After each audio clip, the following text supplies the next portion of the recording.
Hello, everyone. It's time for Van Chicagoland Stories, the podcast. I'm your host, Pete Costanis. This is episode 410, season 17. Today's date is February 22nd, 2025, and welcome to the show. On today's program, I'm going to talk about the Febo Italian restaurant that was located on 2501 Southwestern Avenue. It's near the Pilsen neighborhood. I have a menu, and I'm going to read off of that. Also, I'll talk about this week's award ceremony. I received the Citizen Historian Award, and this was the first time that the Chicago History Museum presented that kind of award, and I'll talk about my experience on that. That happened a couple of days ago. And then I will do a tribute to singer Jerry Butler. He passed away on February 20th, and I'll talk about my memories of him and his music. Also a little of his biography.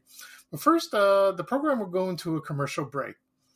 And this program is brought to you by John M. Smith Homemakers. And here's a commercial from 1985. So sit back and relax, and I'll be right back with the show, folks. Thank you.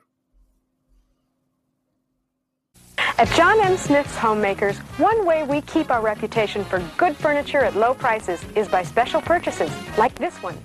These beautiful and luxurious row chairs, each a $270 value, a very special Homemakers purchase priced at $159. Choice of styles, including swivel rockers, and your choice of colors, rose, blue, peach, bronze, and natural. A very special purchase at $159. But you better hurry. This special purchase is for this weekend. Okay, everyone, I am back. I hope you enjoyed the commercial for Homemakers from John M. Smith. Commercials from 1985. That woman that was speaking in the commercial, that is not Shelley Long. She used to do commercials in the 70s, even right before she started Cheers as Diane Chambers. And she was in a show. She was a co-hostess of a show called Sorting It Out. I forgot the guy's name who was with her. We should talk about that show. It'd be interesting. And then, she became famous in the TV show Cheers. And then she has done other acting. I haven't seen her in a while. I hope she's doing okay. And we used to watch those commercials when I was in high school or grade school that she did, for John M. Smith. You can still find them on YouTube. As for the company, it was been around for over 100 years or more, most like 130, according to the Chicago Tribune. And they went out of business in 2005. So that's a shame. They had some great stuff. They had great furniture, bedroom sets. My mom bought a few things there during when they were opened. They had a store in Fort City for quite a while. They had a homemaker. She bought a few things. I forgot what. Top quality. You don't find that anywhere. That's a shame. It's hard, but there's furniture stores around. Don't worry about that. Okay. At the beginning of the program, I mentioned I'm going to talk about the Febo Restaurant. That's Febo. That was located at 2501 Southwestern Avenue. And they're near West Side, Chicago. Also, I will talk about my experience of receiving the Citizen Historian Award by the Chicago Historical Museum. That happened this past Thursday. I'll talk about that first. And then I will also do my tribute to singer Jerry Butler. Before I get started, I'll give you a status of my health. So far, I'm doing okay. Monday, I will go see my regular doctor because next Wednesday on March 5th, I believe, or is it 4th? I'm not sure. I will have another surgery. They're going to stretch the scar tissue around my prostate area, but this time they're going to do something different. They're going to try a drug that'll fix it. And hopefully I won't go many times, but this time they're going to try. It's not the same urologist I go. It's another one. He works with my regular urologist. He's going to operate. I had a discussion with him last week, And it looks very promising. So I'm hoping for that. And of course, Tuesday, it's my 4th round of chemotherapy. So I got after that, I'll have 6 more to go. I hope it's not 10. I hope it's less than that, but it depends. So I will see my oncologist, that day too. So I'll keep my fingers crossed. I wish me luck. I hope everything goes well. Okay. I will talk about the first, I won't talk about the Febo Italian restaurant. I will talk about the award. I'll explain. I'll start at the beginning. Someone sent a petition to the Chicago History Museum and wanted for my work on Van Chicagoland on Facebook to be recognized. And, people did sign it. There were almost 2,000 signatures. I didn't give a second thought. I figured, then it's not going to happen. But it did. And they accepted it. And then I got an email from a nice man. His name is Eric Miller. Oh, very sweet man. And he said, we're awarding you the Citizen Historian Award. This is the first time that will be presented to someone. And I was shocked when I saw the email. I really was. I'm very grateful. I am so pleased. And then I shared it on social media, and people were congratulating me. They said it's wonderful news. You earned it. It's great. So that was held on February 20th at the museum. It's on North Avenue and Clark Street, by Lincoln Park. And my mother went there. I'm sorry, my mom was with me. My other brother couldn't make it. And my cousin came, so that's great. There weren't many people. There were a few. So I met the committee, the men that were who worked there. They introduced themselves. We talked, and they were very happy. And they made they got on the podium. And they talked about me and my work, and then I got up onto the podium, and then I thanked them. They congratulated me, and I made my speech. My cousin recorded the whole thing on his phone, and he airdropped it on my phone, and so I uploaded it on YouTube, so you can watch it, part of the ceremony and my speech. And a lot of people saw it, and they said it was very moving, and it was beautiful. And it was. So it came from my heart. I talked about that. And then they presented the award, and then we took a lot of photos. I posted some of them on social media. Everyone congratulated me, and they're still doing that.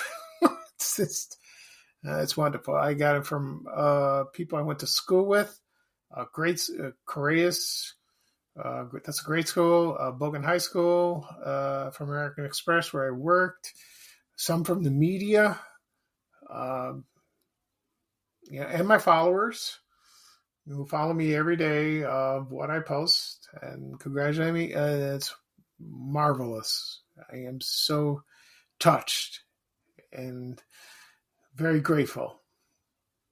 I never won anything in my life, and I was nervous to do the speech, but I turned out fine, and it was great. I really, I'm very blessed by that. I really am. But I will continue doing this. I will. Hope my health will be fine too, and that's the only stumbling block. So I hope everything will be fine. And I just can't believe it. And then we went out to dinner to celebrate, just me, my brothers, and my mom. So we had a good time. It was the best day I ever had. And I will never forget it. Never. I almost cried when I got this. I really did. It's just a very emotional day and a happy day. Okay. Right now we're going to talk about the Febo Italian Restaurant. This restaurant was very popular a long time ago. And luckily I found an article. It was from the Chicago Tribune. And I found out who owned the place. His name is Dulio. His nickname was Duke Serini. And let's see. So this opened in 1929, just around at the start of the Great Depression. And at that time, Italian restaurants were called spaghetti houses. And Duke Serini's mother and sister opened the restaurant. And it was named after a fictitious military hero in an Italian novel. And originally, the building was a boarding house for Italian immigrants. And so Duke, he graduated from Harrison High School on the West Side, and then joined the Army, and then he came back. He got married, and he ran a soda fountain parlor for about a year. And then he joined his cousin. His name is Leo Secchi. I think that's how you say his name. He was the co-owner and operator. And in 1949. And they expanded the menu, from when it originally opened, adding seating spaces and turned it into a very favorite dinner destination for families, local politicians, and sports figures. So I have a feeling a lot of them went there before they went to Chicago Stadium to see the Chicago Bulls or the Chicago Blackhawks, or any event like that. And it was wonderful. And then Duke Serini retired in 1989, and the restaurant closed about a few years later. I don't know exactly when. And so what I've understood that this restaurant was quite special, and the food was awesome. So I found a menu of this place, and I will find it. And the menu said "famous for nothing." I guess that's their their logo or slogan. Okay.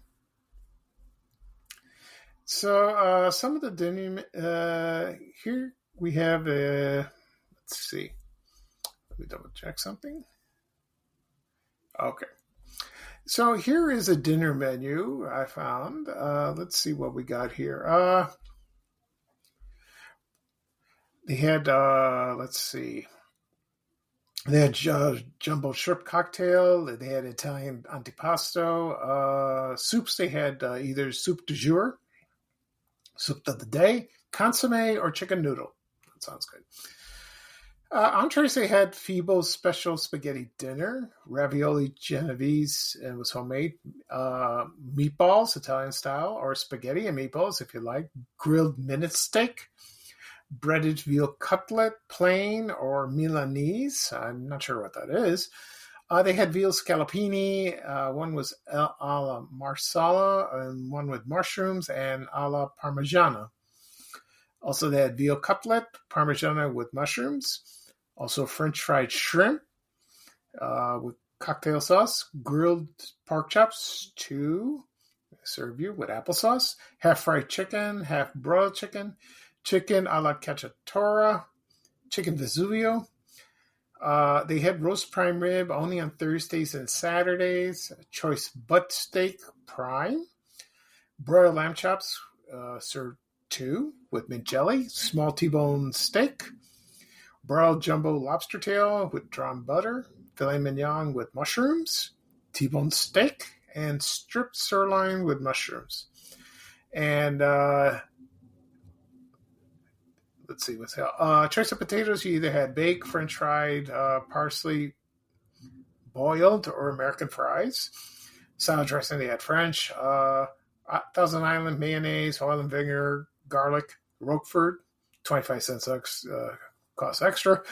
Cream garlic. Cream garlic, yeah. And also desserts, they had Roquefort cheese, bisque tortini, sherbet, spumoni, vanilla ice cream, jello, pie, cannoli, and drinks, they had coffee, tea, milk, or Sanka. Okay. Now here's another menu. It's an a la carte menu.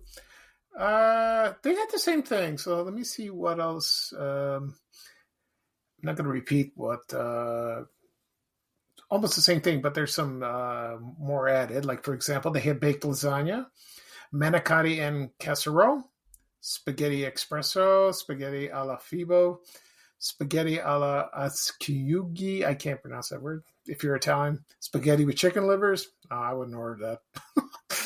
Spaghetti alla marinara, spaghetti au gratin, spaghetti and butter and cheese. Also, they had masticholi, Italian sausage, chicken. They have half spring chicken, broiled, fried, or alla cacciatore. Of course, chicken Vesuvio, chicken Alfredo, veal parmigiana with mushrooms, and veal scallopini, and veal cutlet alla Milanese, or veal cutlet plain. Okay. Steaks. I mentioned the steaks. Let's see what else they had. No, they also had served with onion rings if you want. Poultry. They had fried chicken, half a chicken, or broiled, or roast duck, or pheasant.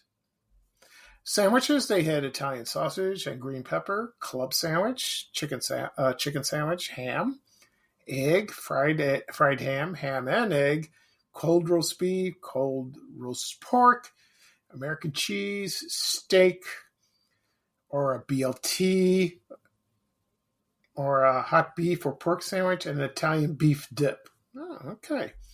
Salads, they had chicken salad, fresh shrimp salad, lettuce and tomato, just lettuce or sliced tomatoes. And let's see what else they did. Let's see.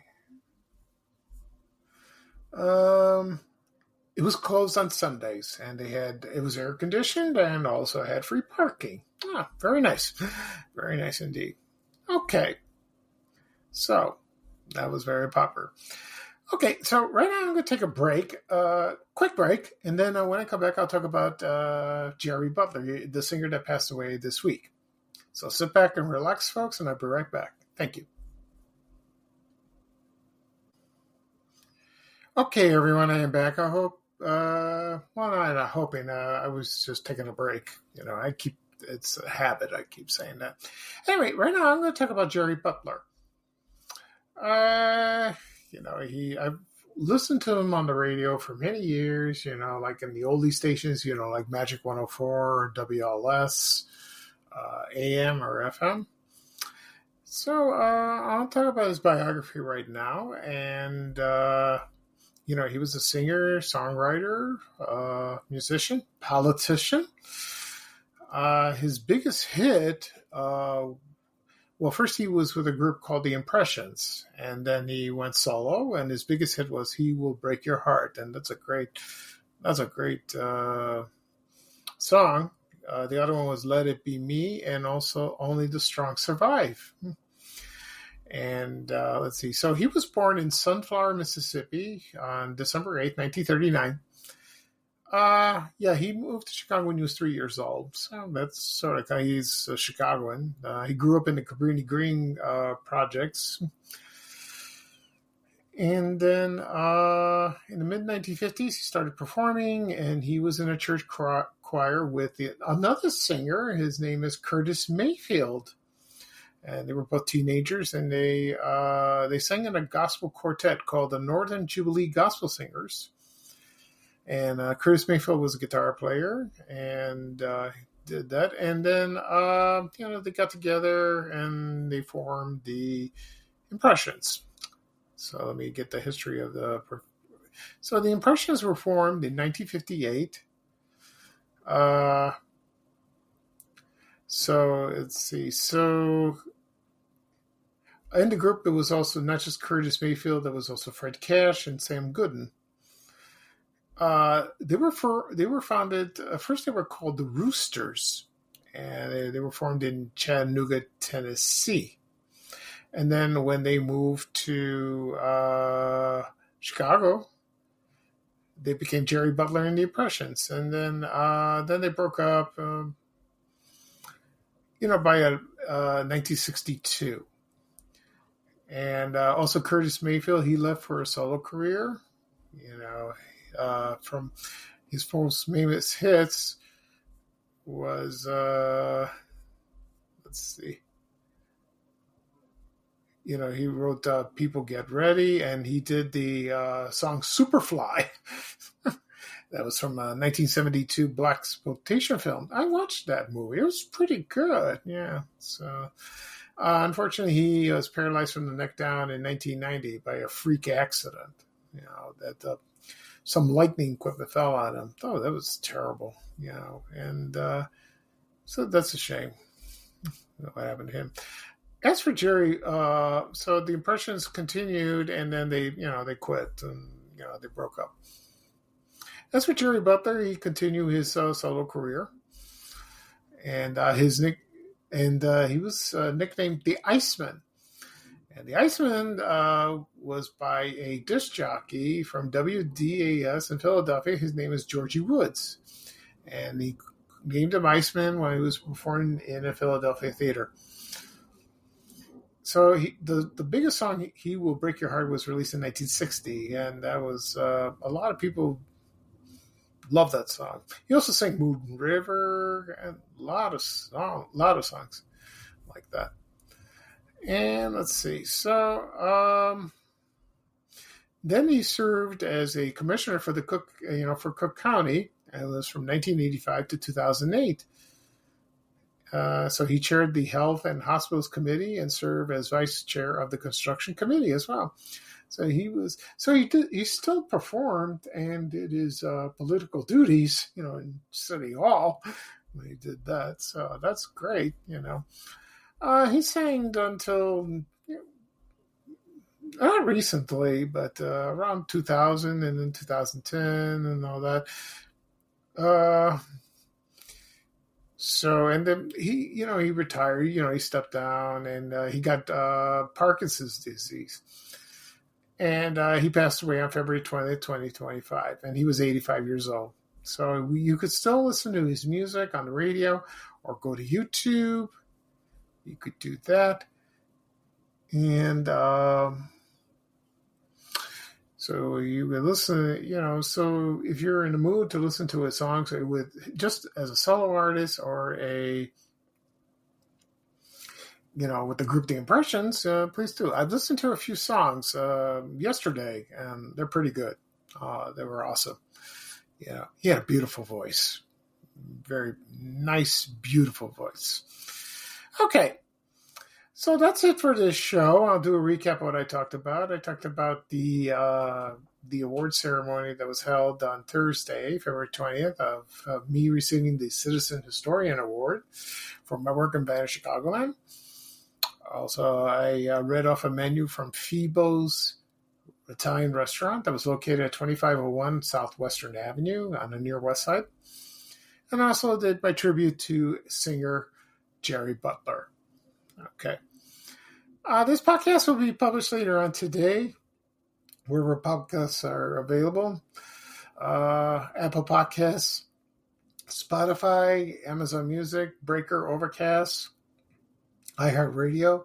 If you have these apps on your phone or your tablet or any device, tap on them, tap following. You will receive a notification of the latest episodes. You can listen to previous episodes if you'd like. Also, it will be shared on my blog, vanishchicagoland.blog. You can click on the link. It'll take you right there to Spotify, and you can listen. Also, the same thing, listen to previous episodes. Also be uploaded on my YouTube channel, Vanish Chicagoland Stories, the podcast. People still ask me, where do I find your podcast? Where do I find your podcast? You can find it on YouTube. When you get to the YouTube account, tap subscribe. You will get the latest episode, receive the latest notification. You can listen to all the episodes. They are there if you wish. They're not going anywhere. They're over 400. So, and then it'll be shared on my social media accounts, Facebook, X, LinkedIn, Reddit, Blue Sky, Instagram, Threads, and TikTok. So glad that TikTok's back. Okay. I won't do another podcast episode on Tuesday because I am going for my chemo. So probably next weekend. Sorry. I could do one tomorrow, but I'm going to church and there's no time. So that's okay. All right, so this is Pete Costanish, your host of Van Chicagoland Stories, the podcast. Thank you for joining me. I had a great time. I had a great week, receiving the award. And like I said before, I'm very blessed, very honored. I still can't get over it. So here's a little traveling. Here's Bye Bye for Me, and here's a little traveling music from our favorite person in the whole wide world, Ray Rayner, saying bye, bye, bye. Take care, everyone, and so long. We have to go. Bye, bye, bye.